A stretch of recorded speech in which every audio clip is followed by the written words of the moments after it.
Bonjour et bienvenue à cette capsule des TIS Afrique. Cette capsule s'intitule Comment gérer les interactions en ligne. Je m'appelle Karen Ferreira-Meyers et je vous parle de l'Université d'Eswatini en Afrique australe. Alors, comme l'a noté Bull en 2013, un animateur, un enseignant, un facilitateur en ligne a plusieurs rôles à jouer. Encourager, communiquer, aider à apprendre, gérer les interactions et assurer un flux continu de contenu et d'activités. Voyons un tout petit peu comment ça se définit. D'abord, qu'est-ce que l'interaction et qu'est-ce que l'interaction en ligne? Apprendre et enseigner met en jeu plusieurs formes d'interaction entre différents acteurs ou agents impliqués, c'est-à-dire enseignants, apprenants et toutes les parties prenantes du système éducatif. Une interaction se définit comme une action réciproque de deux choses, de deux personnes. Donc, échanger avec les autres et faire partie d'une communauté est fondamental à notre développement et à notre survie. C'est aussi à la base de notre capacité d'apprendre. En pédagogie, notamment, ce sujet a été étudié sous plusieurs angles et a donné lieu à diverses théories. Le fait que nous formons aujourd'hui en ligne ajoute une nouvelle dimension à ces analyses précédentes. Un bon exemple d'une théorie née au début du XXe siècle, une approche que nous considérons aujourd'hui encore en éducation, est le socio-constructivisme. Pour apprendre, selon cette théorie, il faut entrer en communication avec les autres afin de mettre à l'épreuve nos connaissances, de recevoir des rétroactions constructives et de s'engager plus profondément dans le contenu. Si nous regardons les interactions en ligne, nous pouvons les diviser en trois grandes parties. Il s'agit notamment, d'abord, de l'interaction apprenant-enseignant.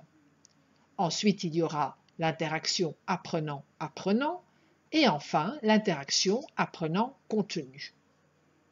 L'interaction apprenant-enseignant permet à l'enseignant d'aider l'apprenant à comprendre les notions du cours, du module, à identifier ses difficultés et à stimuler sa réflexion critique.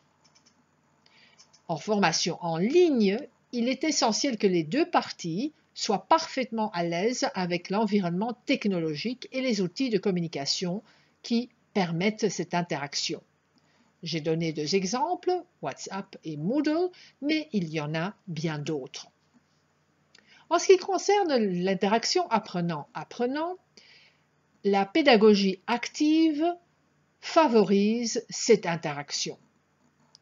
Il faut aussi noter que l'interaction sociale a un impact positif sur la motivation, le sentiment de connexion avec les pairs, la performance dans les différentes activités, travaux et la satisfaction des apprenants. En ligne, en tant qu'apprenant, nous sommes souvent seuls devant notre écran. Et donc, interagir avec d'autres apprenants est d'une grande valeur ajoutée. Il existe en ligne plusieurs outils pouvant rendre les interactions entre apprenants plus attrayantes et plus efficaces. Qu'il s'agisse de débattre, de collaborer, de lancer des initiatives ou encore de s'entraider. Et vous voyez là les images, le forum, le wiki, et puis la dernière image est celle du WordPress, une plateforme où l'on peut facilement collaborer. En troisième lieu, il faut parler de l'interaction apprenant-contenu.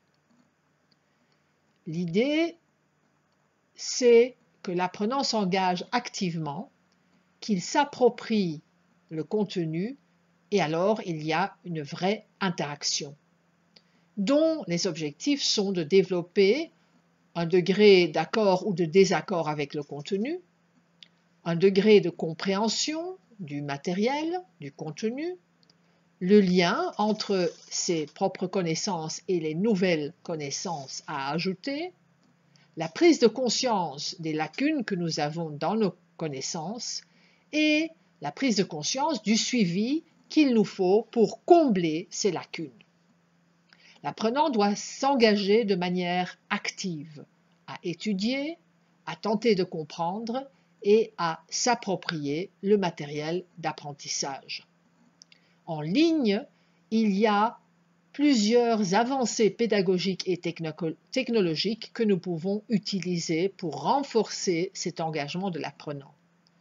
Une certaine ludification, on parle des serious games, des jeux sérieux, la réalité virtuelle ou augmentée, le micro-apprentissage, la formation personnalisée et l'apprentissage adaptatif.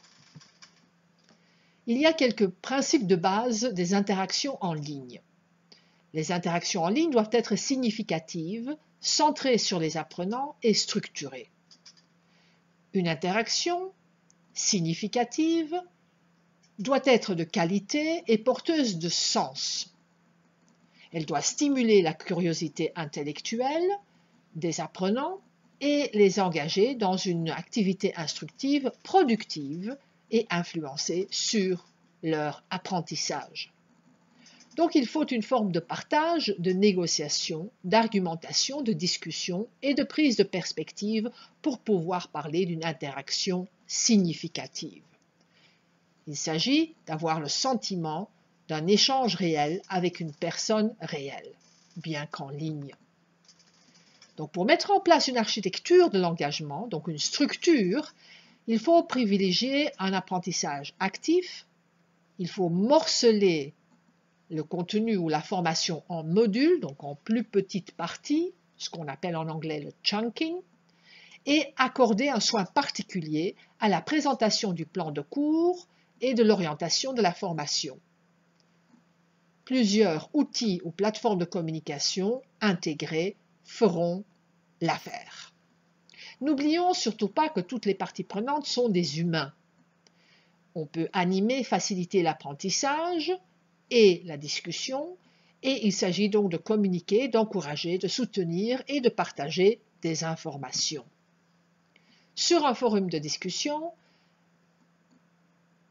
qui est un des outils d'apprentissage actif pour la formation en ligne asynchrone, mais aussi synchrone, il faut inviter les apprenants à publier des contenus de type autre que textuel. Nous sommes dans un monde où le visuel est d'une grande importance, vidéo, audio, etc. Je vous donne quelques exemples de petits outils que vous pouvez utiliser pour augmenter cette interaction: Mentimeter, Joomla, WordPress, TalkTo. Juste quelque chose sur Mentimeter. C'est un outil complet pour créer un parcours interactif. Vous pouvez le tester, www.mentimeter.com. L'interface est en anglais, mais c'est un outil très intuitif, donc je vous encourage à aller le tester. Et voilà que j'arrive à la fin de ma présentation, qui n'est évidemment qu'un début de la discussion sur les interactions en ligne. J'espère que lors de notre rencontre en synchrone, nous allons pouvoir en débattre plus. Au revoir et à bientôt.